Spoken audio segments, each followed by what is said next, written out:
in business transformation in the energy sector.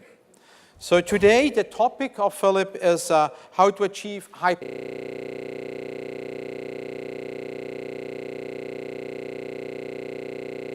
Thank you, Mr. Chairman. Yeah, I'm going to be talking from experience from Capgemini. We did a while ago, almost 10 years ago, we did the first business cases for smart metering. And then slowly we move as an organization to smart metering rollout. We did mass rollout in Canada, in California, also in Europe, in some places in Europe.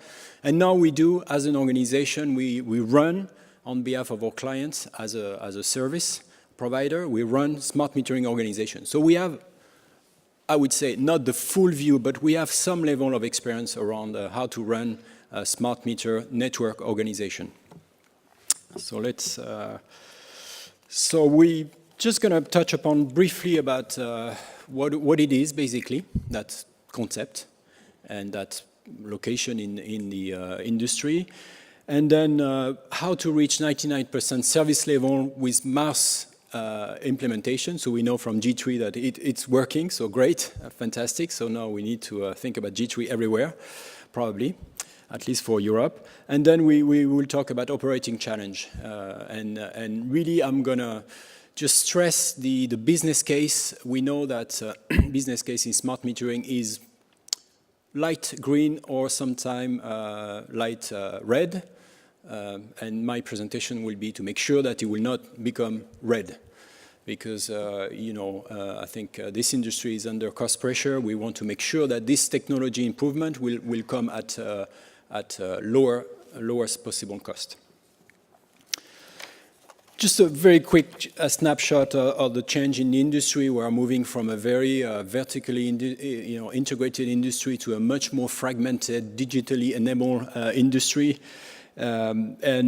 Smart technology will come into play very much to enable new market participants, maybe not all utility controlled, but anyway, this is where we are heading at. I think the question is not that will happen or not, the question is when this will happen. So we know from this metering event today with all the technology we can see in the room that this definitely is on its way with the energy transition, the rollout of renewable electric vehicle will really change this industry. So really the concept of smart meter network organization is really within right now the boundary of distribution. So we see as an industry three major organizations, I would say, emerging from the current operation of distribution. So, of course, the asset organization, the one that will decide on investing, replacing asset, and I will really make sure the financial are pretty much there. Then we see another type of organization emerging around active network organization, the one that will manage the flow at lower level of the distribution. We see that this is really coming into play when you reach 30 or even 40% renewable, when you have mobile loads that will come into your network. So this will come as a key, I would say, asset or key part of the organization. And then you see the smart meter network organization running all the smart, I would say, components into the network. They will feed back into the asset organization with all asset conditions. So the smart meter with the concentrator, with the G3 should feed back to the asset condition where we have a problem in the assets. And they should feed back also to the active network organization, anything around energy flow or even status of customer connectivity. I will come back to that. And if we go in Europe, and that's happening in Canada or in Texas, for example, we go to a clearinghouse or information hub, then the smart meter organization will feed into this clearinghouse all the metering information and maybe the demand response signals or anything that they will be able to carry from their organization. So very different landscape. This is coming into play, very challenging, I would say, for distribution that or utility that they want to keep everything together.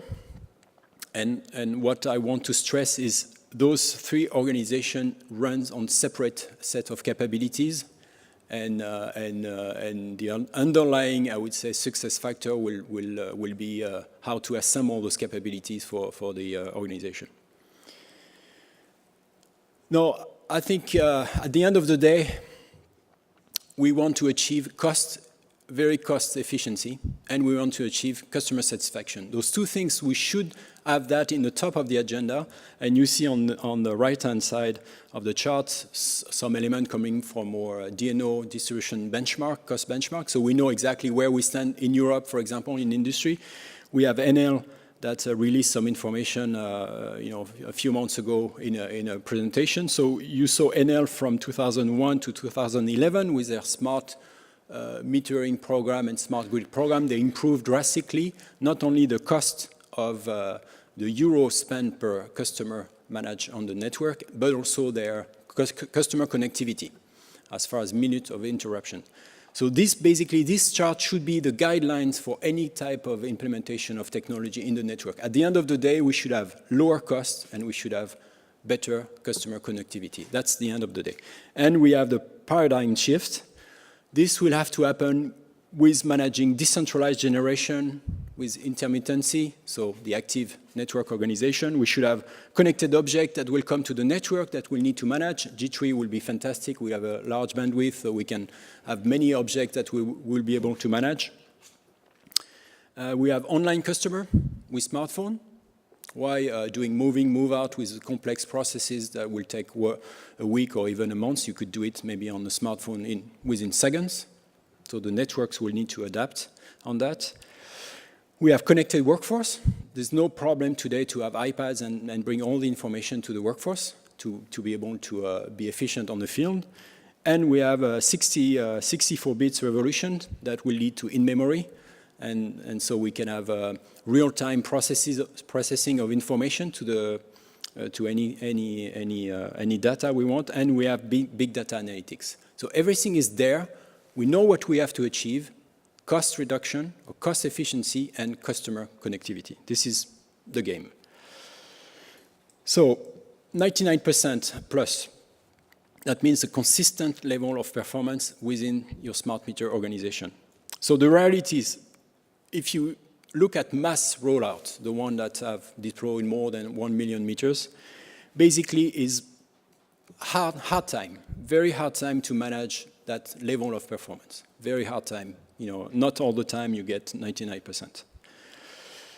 They say, they pretend they are better, but in reality, when you know the reality, it's not that really efficient. There's no perfect solution. You have to mix technology. You have to mix according to the grid topology. You have to really play with what works, what is working, what is not working. To see the proximity of 1 meter from one concentrator or the repeater, or the signals and things like this. It's fairly complex. Each technology, GPRS, G3, G1, mesh network, they all have their set of problems, definitely. And the rollout is so critical because every mistake you will make in the rollout, you will get it in the operation after. So if you fix your rollout, when you roll out your meters, then you have a chance to have a safe operation. Otherwise, the cost will be shipped there directly to your operation, and it will be very hard for you to maintain that high efficient organization. Things break in the field, so you are not going to be safe with all the equipment in the field. So, and then the factor affecting performance, we know that data quality will be absolutely instrumental, key. Meters are failing, sorry for Mr. Chairman, but that's a fact. So even the best metering company, they do have a failure of meters, so it's not perfect. Grid signals, characteristic and topology. The topology of the network influence the capacity to collect information and to run a smart meter organization correctly. Change in grid. Grid is never stable. You need to expand the grid, change the transformer. You need to connect new customers. So everything is changing. So we are putting a fairly unstable new technology into a moving element, moving part. Quite, I would say, challenging.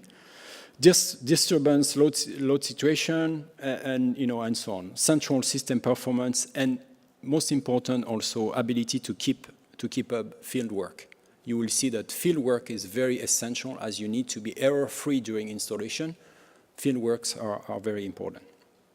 So those are elements on how to reach 99 performance. I will go through fairly fast again from experience.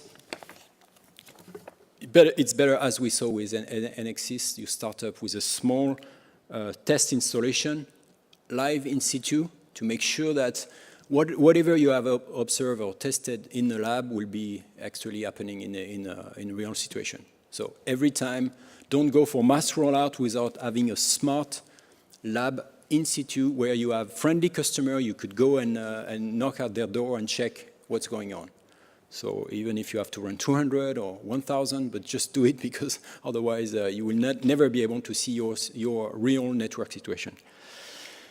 Monitor and measure performance starting day one. As soon as you install something on the field, as we saw with the G3, it should work right away.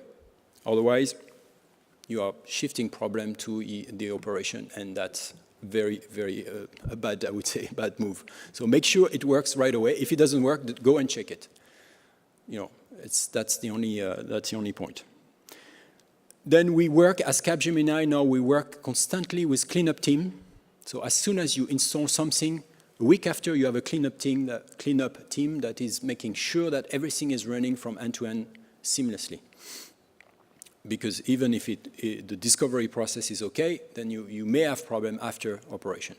So you have that cleanup team that is looking at what's going on in the network, and you have to decide on how you solve your problem. If you want to respect your business case, in most of the case, it's better to go and replace your equipment rather than think about a big problem-solving team or things like this.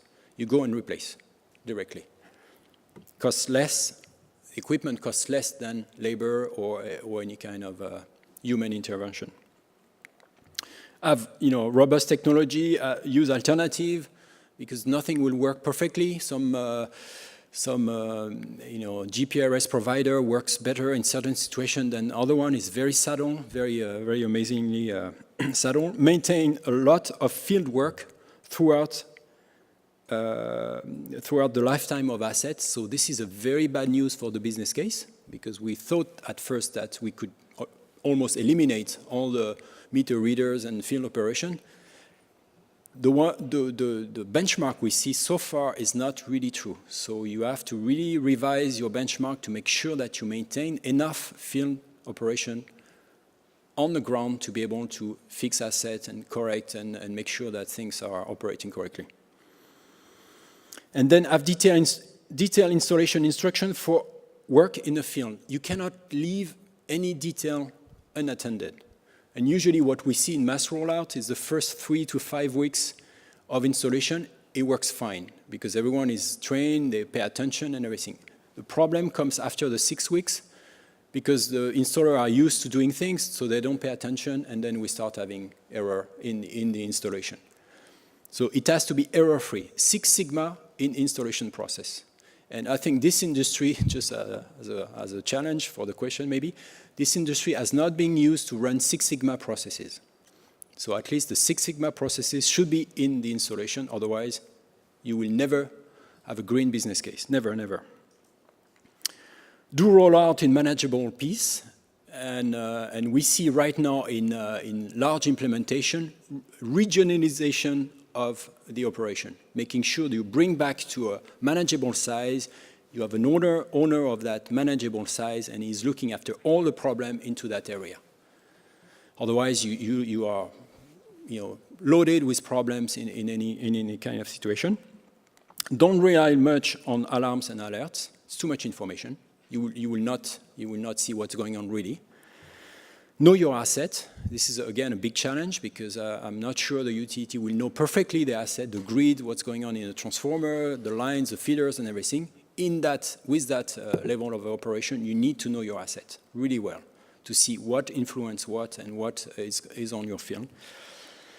And then work in a uniform way because you want to draw statistics and you want to really reach analytics in such a way that you can draw conclusion.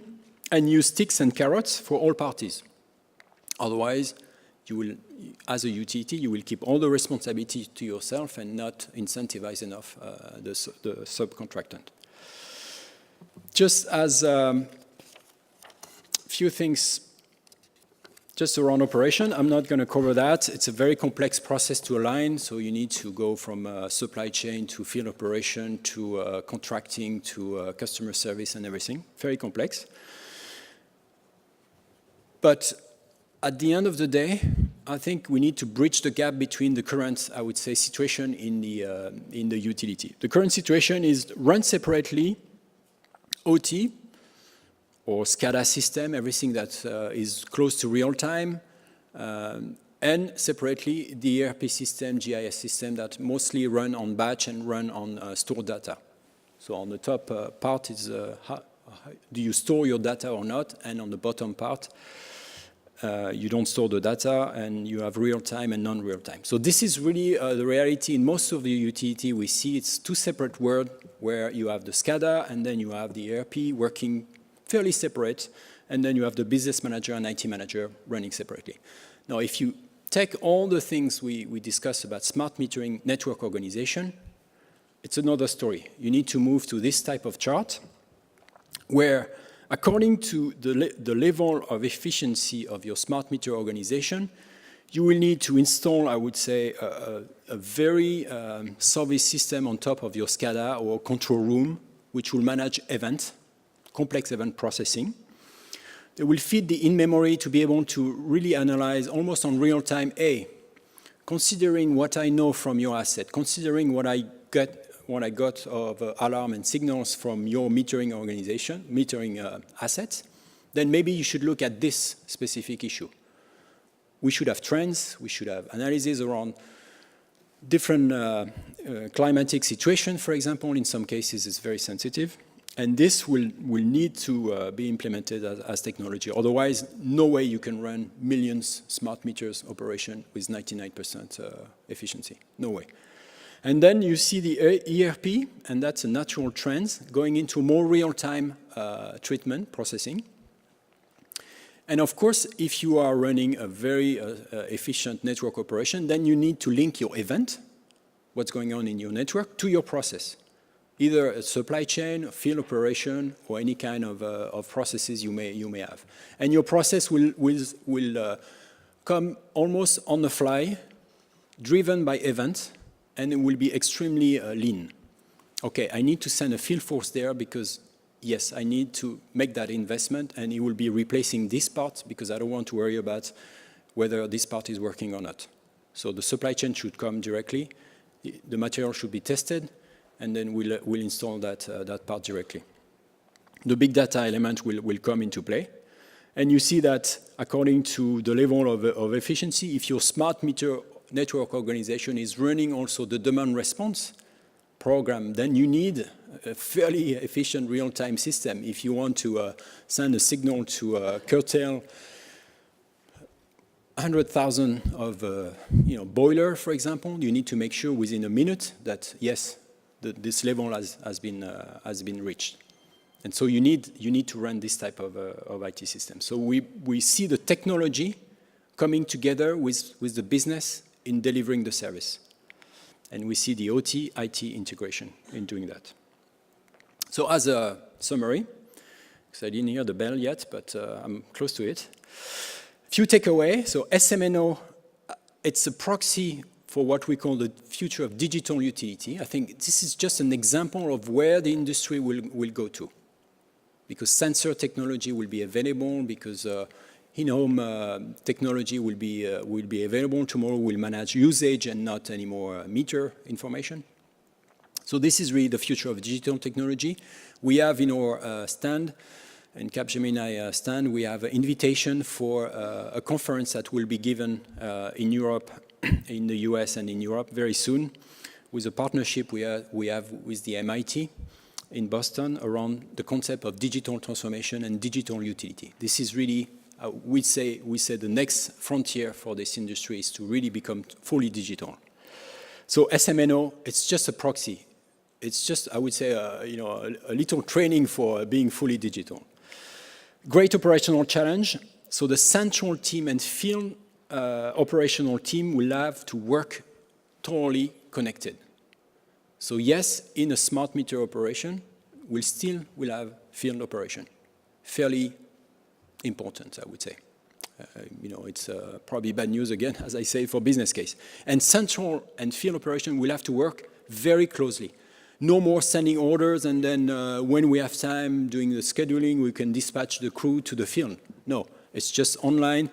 Have you fixed that? Yes. What's the signal? Have you done something? Can I see the signal back into my IT system? Yes. Okay, good. Fixed. Very different way of operating.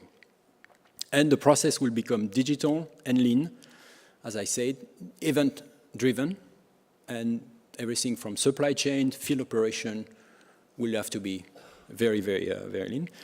Asset knowledge traceability, so we need to know exactly what's going on in the network, what assets, which problem we may have, and we will need to run analytics on, okay, this slot from this manufacturer done in August this year, it's not a good one, let's replace it, or activate the SLA accordingly. And then OT-IT integration, complex event processing will be, I would say, one of the key elements. Just sitting on top of the network operating center, because the network operating center will flood your people with alarms and they will never be able to see what's going on in the network. That's about it.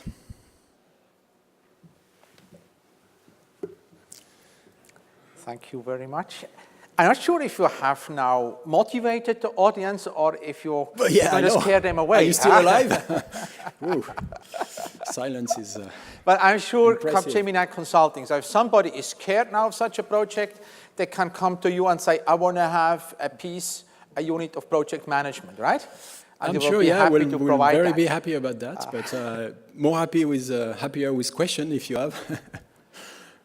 Is there a spontaneous question that you would like to ask Philippe? Good. Thank you.